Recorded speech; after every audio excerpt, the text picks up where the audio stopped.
Assalamualaikum warahmatullahi wabarakatuh. Anak-anakku yang saya banggakan, mudah-mudahan kali ini kalian dalam keadaan sehat dan penuh dengan semangat. Pada pertemuan kali ini, Ibu akan menyampaikan yaitu rangkaian arus listrik searah. Rangkaian arus listrik searah ini adalah berhubungan dengan muatan listrik yang bergerak. Kenapa muatan listrik itu dapat bergerak? Karena adanya beda potensial atau beda tegangan, yaitu untuk muatan yang positif maka dia akan bergerak dari potensial tinggi ke potensial rendah. Sedangkan untuk muatan yang negatif maka dia akan bergerak sebaliknya. Kita perhatikan gambar di sini. Ini ada suatu penghantar, misalnya adalah kawat, ya. Maka muatan positif akan bergerak ke kanan, ya, karena ini menuju ke negatif, karena pada muatan negatif potensialnya lebih rendah. Sedangkan untuk muatan negatif dia akan bergerak ke kiri, karena dia bergerak dari potensial rendah ke potensial tinggi. Muatan listrik yang bergerak itu dinamakan dengan kuat arus listrik atau I lambangnya, di mana besarnya kuat arus listrik I sama dengan Q per T. Ya, ingat-ingat, I sama dengan Q per T. I adalah kuat arus listrik satuannya ampere, Q muatan listrik satuannya coulomb, dan T lamanya mengalir atau waktu yang diperlukan untuk mengalir yang satuannya adalah sekon.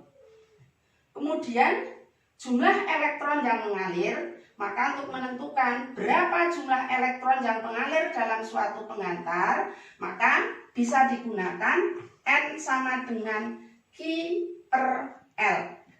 Kalau dilihat di sini Q per L, Q tadi muatan, L-nya panjang penghantar.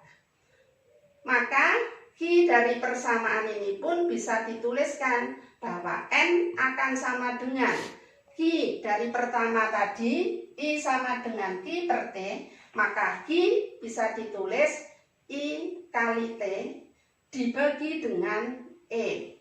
Ya, ini nanti sama untuk menentukan jumlah elektronnya.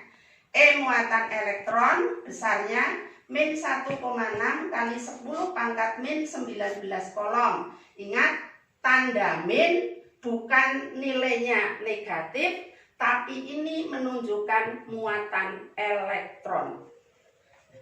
Kemudian yang selanjutnya, hambatan jenis dan hambatan. Pada hambatan jenis, di sini ada yang dinamakan dengan rapat arus listrik, di mana rapat arus listrik J sama dengan I per A. Sedangkan hambatan jenis kawat, ya, Rho sama dengan E per J. E-nya adalah kuat medan listrik.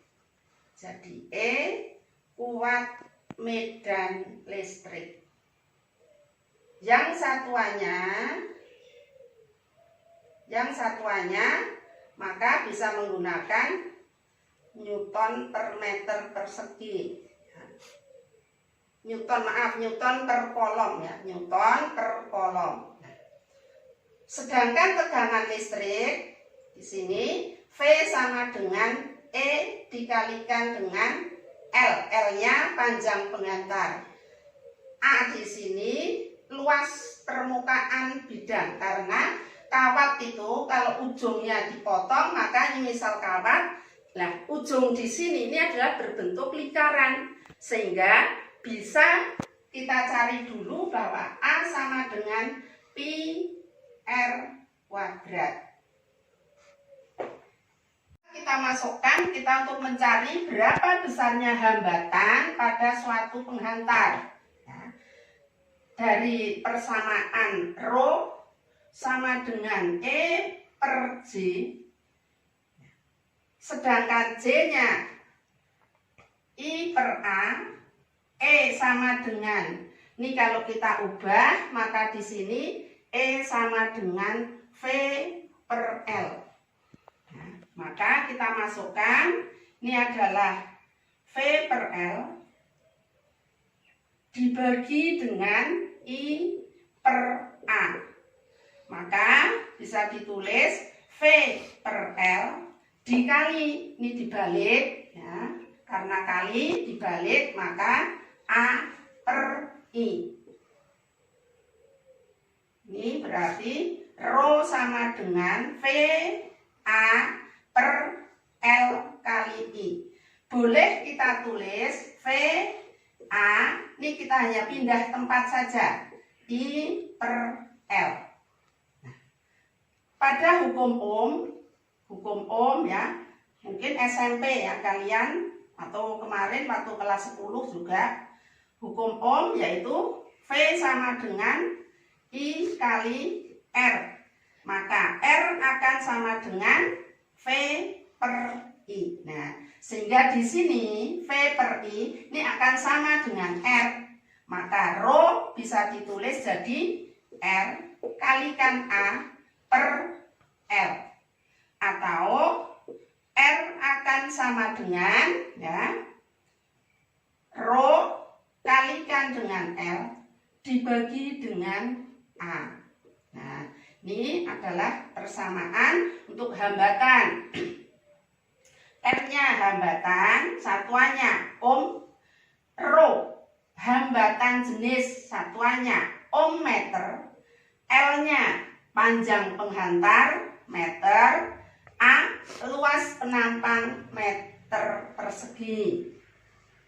Kemudian biar kalian lebih paham, mungkin ini ada untuk contoh soal ya. Ini sebuah lampu dialiri arus listrik sebesar 1600 mA selama 1 menit.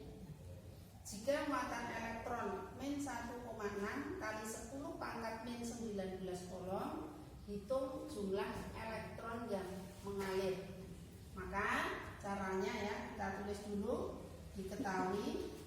Dari soal itu yang diketahui yaitu arus listrik. Maka I sama dengan 1600 mA, ubah dulu ke ampere, sehingga ini jadi 1,6 ampere. Kemudian selama 1 menit, berarti T 1 menit, ubah ke sekon, maka jadi 60 sekon. Muatan elektron berarti E min 1,6 kali 10 pangkat min 19 kolom. Tapi ingat ya, anak, tanda min bukan berarti nilai, tapi ini hanya menunjukkan bahwa ini elektron, sehingga dalam perhitungannya tidak usah dimasukkan tanda minnya. Maka yang ditanya yaitu N jumlah elektronnya ada berapa. Nah, tadi kita punya persamaan bahwa N akan sama dengan ya, N sama dengan Q per E. Q-nya kok tidak ada, diketahuinya I dan T. Berarti tadi ada bahwa I sama dengan I per T, Q sama dengan I sama dengan I per T, maka Q akan sama dengan I kali T. Sehingga di sini jadi I kalikan dengan T dibagi dengan E, maka 1,6 kali 60 per 1,6 kali 10 pangkat min 19. Nah, ini bisa dicoret, berarti tinggal 60 per 10 pangkat min 19. Kita naikkan 60 kali 10 pangkat 19, sehingga jadi 6 kali 10 pangkat 20 elektron.